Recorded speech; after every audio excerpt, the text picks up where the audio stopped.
Assalamualaikum warahmatullahi wabarakatuh. Kami dari kelompok 3 akan membahas materi tentang teori biaya produksi, konsumsi, dan tabungan.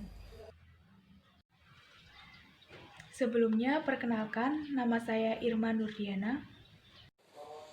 Saya Mufassal Mima. Dan saya Sinta Kusuma Dewi. Materi yang pertama akan disampaikan oleh Fasal mengenai teori biaya produksi.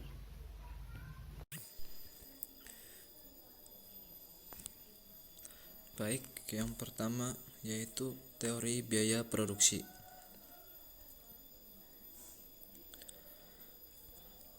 Pendapatan total dan biaya total.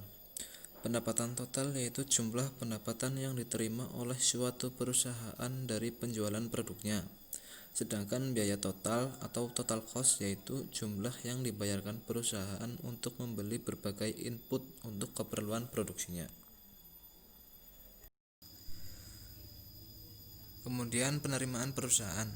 Revenue adalah penerimaan perusahaan atau produsen dari hasil penjualan outputnya. Beberapa konsep revenue antara lain: 1.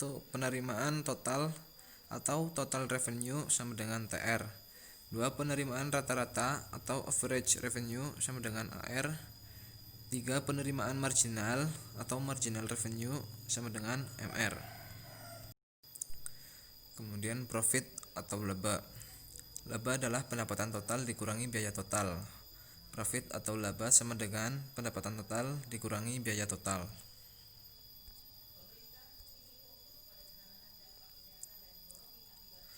Teori biaya produksi.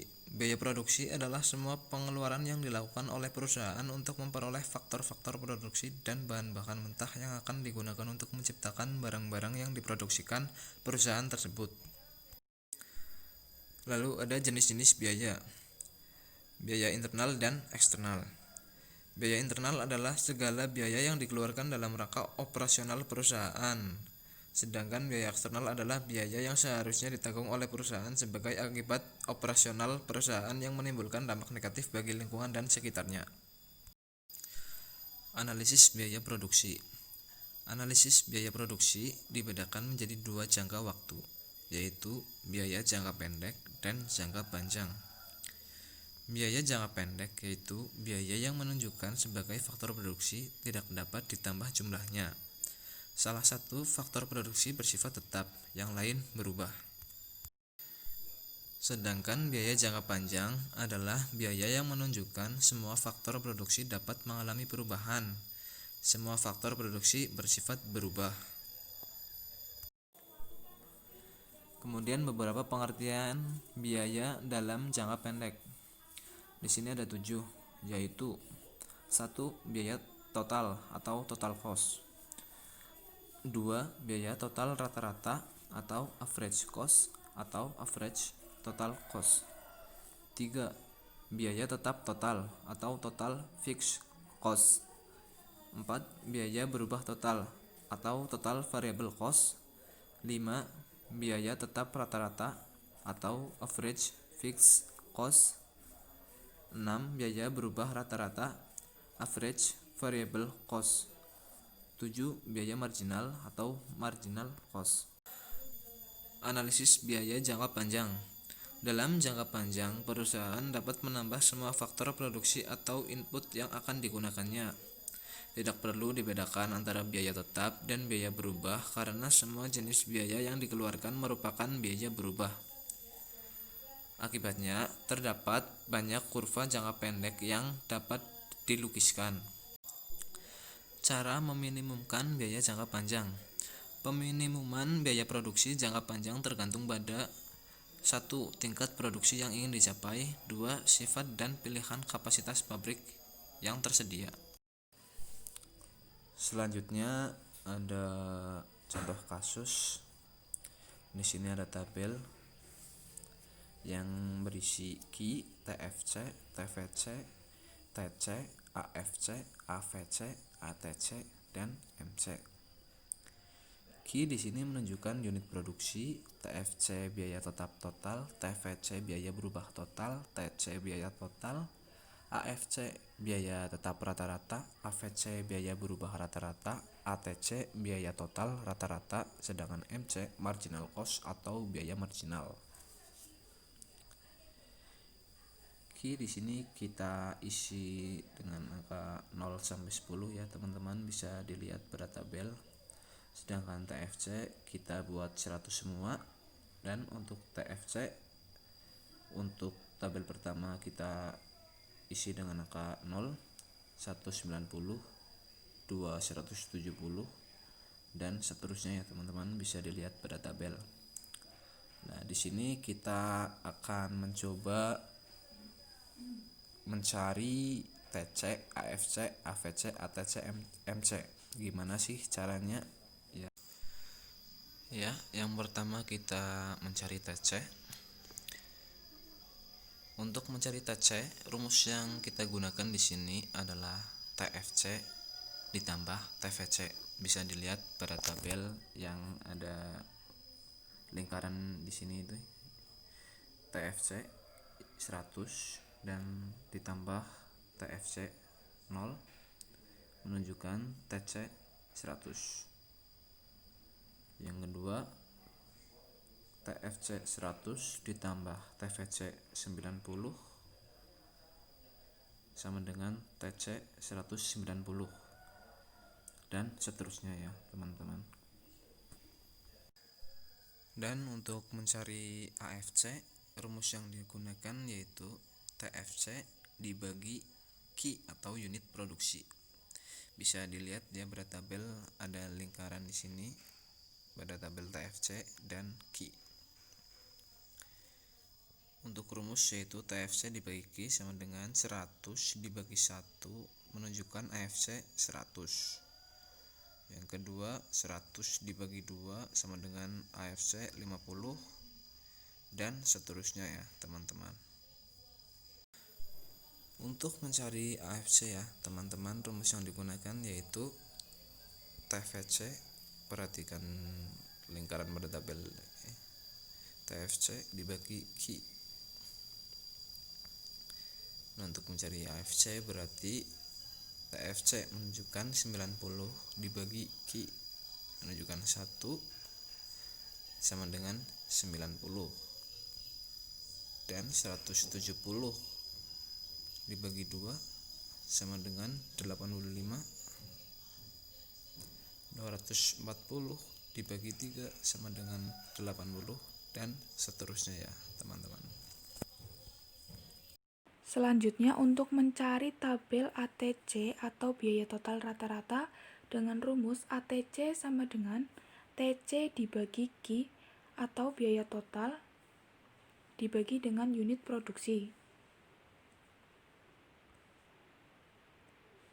Sebagai contoh, yang pertama, di sini TC 190 dibagi dengan Q 1, hasil ATC menjadi 190. Selanjutnya 270 dibagi Q 2, hasilnya 135. Dan seterusnya ya teman-teman.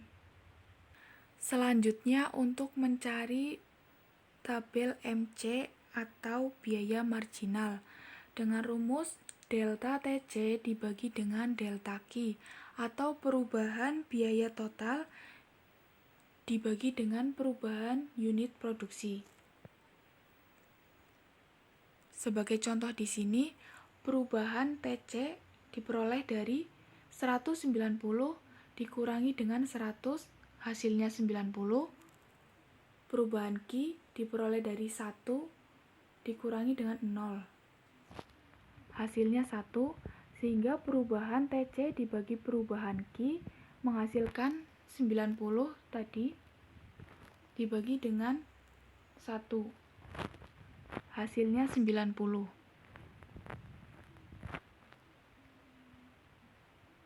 Sama seperti dengan cara yang tadi, perubahan TC diperoleh dari 270 dikurangi 190, hasilnya 80.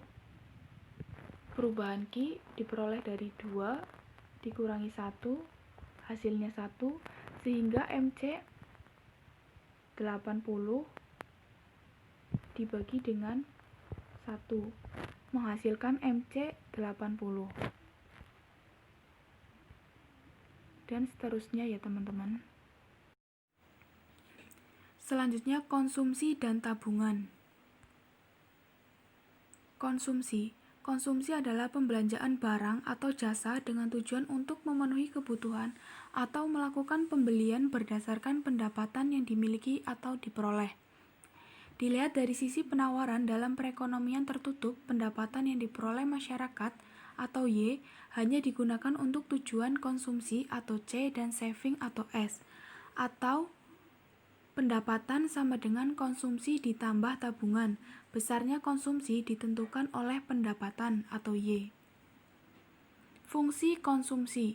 Hubungan antara konsumsi dan pendapatan disebut fungsi konsumsi.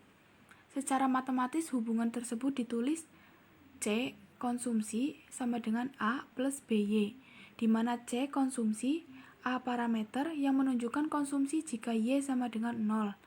B parameter yang menunjukkan tambahan konsumsi atau perubahan konsumsi akibat adanya tambahan pendapatan atau perubahan pendapatan, dan Y adalah pendapatan nasional. Hasrat mengkonsumsi marginal. Hasrat mengkonsumsi atau MPC, marginal propensity to consume, didefinisikan sebagai perbandingan antara pertambahan konsumsi atau delta C yang dilakukan dengan pertambahan pendapatan disposable atau delta Y. Nilai MPC dapat dihitung dengan formula MPC sama dengan delta C dibagi delta Y. Hasrat mengkonsumsi rata-rata atau APC, average propensity to consume. Perbandingan antara tingkat pengeluaran konsumsi atau C dengan tingkat pendapatan disposable pada tingkat konsumsi tersebut dilakukan atau Y. Nilai APC dapat dihitung dengan formula APC sama dengan C per Y atau konsumsi dibagi dengan pendapatan. Selanjutnya tabungan. Tabungan adalah suatu simpanan uang yang berasal dari pendapatan yang tidak digunakan untuk keperluan sehari-hari maupun kepentingan lainnya. Tidak semua pendapatan yang diperoleh langsung dikonsumsi pada periode yang sama. Sebagian di antaranya ada yang ditabung. Besarnya jumlah tabungan juga tergantung pada pendapatan. Semakin tinggi jumlah pendapatan seseorang, semakin tinggi pula jumlah tabungan. Selanjutnya yaitu fungsi tabungan.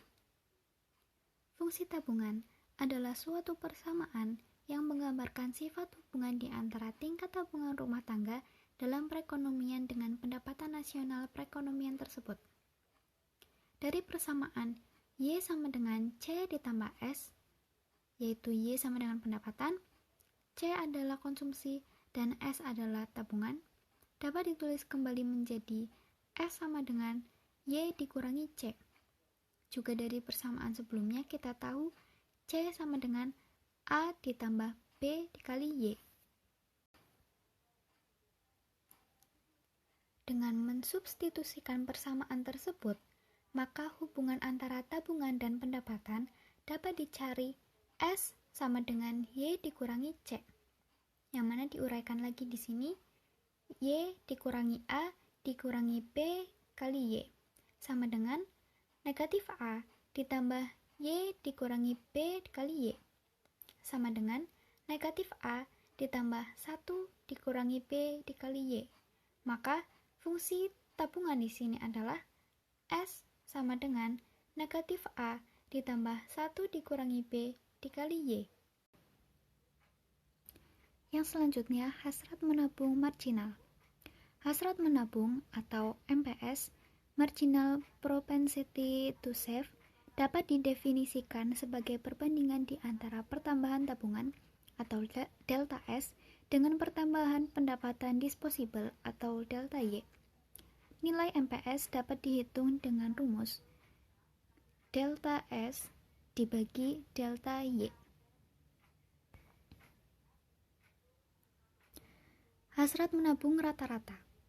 Hasrat menabung rata-rata atau disingkat APS, average propensity to save, menunjukkan perbandingan antara tabungan atau S dengan pendapatan disposable atau Y. Nilai APS dapat dihitung dengan formula S dibagi Y. Yang selanjutnya ada kurva konsumsi dan tabungan. Di dalam kurva konsumsi dan tabungan terdapat 3 fungsi, yaitu fungsi pendapatan, fungsi konsumsi, dan fungsi tabungan. Fungsi pendapatan dituliskan Y sama dengan C ditambah S, di mana Y adalah pendapatan, C adalah konsumsi, dan S adalah tabungan.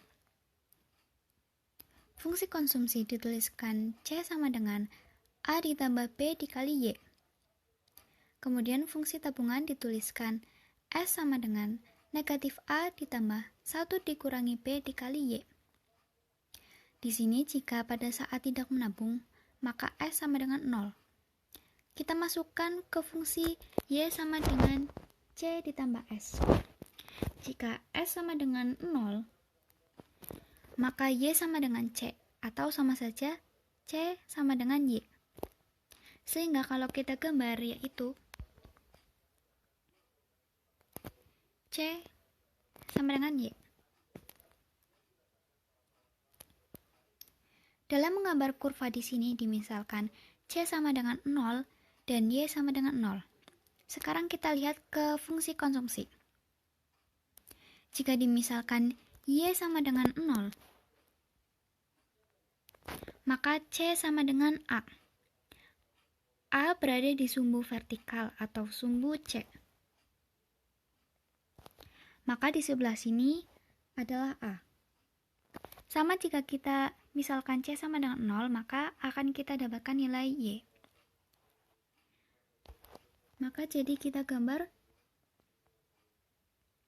ini adalah C sama dengan A ditambah B kali Y.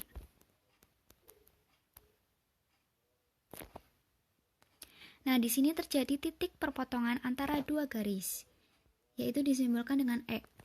E di sini adalah equilibrium atau keseimbangan. Dan juga di bawah sini ada YE. YE adalah pendapatan keseimbangan. Selanjutnya kita lihat ke fungsi tabungan. Sama seperti tadi, kita misalkan S sama dengan 0 dan Y sama dengan 0. Jika kita misalkan Y sama dengan 0, maka diperoleh S sama dengan negatif A. Negatif A berada di sumbu vertikal bagian bawah. Di sumbu S bagian bawah. Jika S sama dengan 0, maka diperoleh nilai Y yang mana ada di YE. Maka kita tarik garis melalui titik negatif A dan YE. Maka inilah garis S sama dengan negatif A ditambah 1 dikurangi B kali Y. Apabila ada kesalahan, kami mohon maaf yang sebesar-besarnya. Terima kasih. Wassalamualaikum warahmatullahi wabarakatuh.